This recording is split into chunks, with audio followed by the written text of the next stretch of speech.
PYQ based on chapter 11 Science Electrostatics that was asked in CET 2005 and 2020. 2 point charges plus 3 microcoulomb and plus 8 microcoulomb repel each other with a force of 40 Newton. If a charge of minus 5 microcoulomb is added to each of them, then force between them will become, options are given in this manner.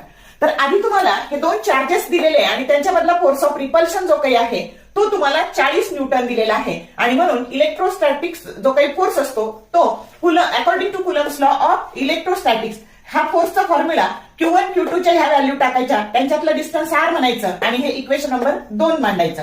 त्याच्यानंतर plus minus 5 मायक्रोकुलम या प्रत्येक मध्ये add केल्यावर Q1 dash म्हणू, हा झाला -2 मायक्रोकुलम आणि Q2 dash झाला +3 मायक्रोकुलम. त्यांच्यामधला हा जो फोर्स आहे हा आपल्याला काढायचा आहे. आपण इथे ह्या किमती टाकून दिल्या आणि डिवाइड 3/2 केलं. 3/2 केल्यावर फोर्सची व्हॅल्यू आली -10 न्यूटन, की जो करेक्ट ऑप्शन ए आहे. For more useful tips and tricks keep watching wings of physics. Thank you very much.